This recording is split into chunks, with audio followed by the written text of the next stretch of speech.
Regarde, quand Dieu se souvient de toi, ce qui est quotidien là, reçoit une touche surnaturelle.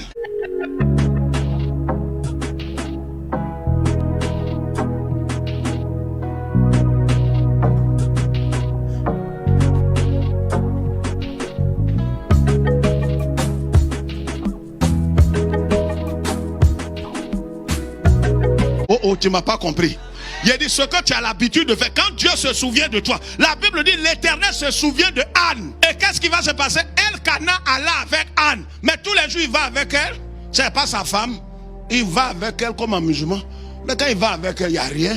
C'est de l'eau. Mais quand Dieu se souvient de toi, ce que tu as l'habitude de faire, il y a une main surnaturelle qui vient sur ça. Le travail que tu faisais, des choses que tu faisais, il y a une touche particulière surnaturelle qui vient sur la chose. Je t'annonce aujourd'hui que l'Éternel se souvient de toi et qu'il y a une touche particulière qui vient sur ta vie au nom de Jésus. Dieu s'est souvenu de Corneille. Il a été sauvé. À chaque fois que Dieu se souvient de quelqu'un, c'est le salut. En grande partie dans la Bible. Je prie que le Seigneur se souvienne de toi cette année. Alléluia. Mais pour cela, il faut que tu sois plus fort que ton voisin. Il faut que tu sois intègre, attaché à Dieu.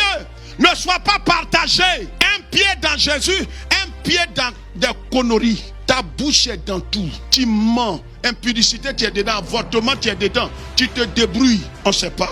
Mais je t'annonce ce soir que ton intégrité ne sera pas vaine. Le temps que tu as pris pour t'attacher au Seigneur, là, les gens se souviendront. Aujourd'hui, les gens disent, mais c'est quoi? Donc tu te fais passer pour la sainte. Nous, on va en boîte de nuit, on prie. Mais malgré ça, Dieu nous bénit. Mais cette bénédiction est une malédiction. Vous savez, il y a des bénédictions. Abraham a reçu un truc comme ça. Ismaël, c'est un miracle. C'est une bénédiction. Mais c'est une malédiction maquillée. Il y a des gens qui ont reçu leur mariage. Mais regardez souffrance dans laquelle ils sont entrés. Toi-même, c'est toi qui vas faire d'autres de garçons. Que Dieu te fortifie. Frère, Apocalypse chapitre 16. Regardez ce que la Bible dit. Verset 19. Et la grande ville fut divisée en 3 parties. Et les villes des nations tombèrent. Et Dieu se souvint de Babylone la grande pour lui donner la coupe de vin et de son ardente colère. Ça veut dire, je l'ai dit tantôt, il y a 2 types de souvenirs. Dieu se souvient des intègres pour les restaurer, les bénir. J'ose croire que c'est ce qu'il va faire pour toi. Maintenant, si tu es au nombre de ceux qui sont dans le 2e souvenir, que Dieu te fortifie déjà. Dieu, il s'est souvenu de la grande Babylone pour juger Babylone. Ça veut dire que Dieu se souviendra des impies. Il y a des frères et sœurs qui ne sont pas intègres, qui ne sont pas engagés, qui n'aiment pas Dieu, mais qui prospèrent. Mais le fait de prospérer n'est pas signe que Dieu est avec toi. Amen. Que Dieu nous bénisse. Ma prière aujourd'hui est que nous soyons attachés au Seigneur. Que nous soyons notre attachement à Dieu. Que nous sachions que notre attachement à Dieu ne sera pas vain. Alléluia. Et si tu as craint Dieu, tu as aimé le Seigneur, tu as servi le Seigneur, tu t'es dédié au Seigneur, que jusqu'à ce jour, tu n'as rien vu de concret, demeure ferme, reste attaché au Seigneur, persévère dans la voie de la sainteté.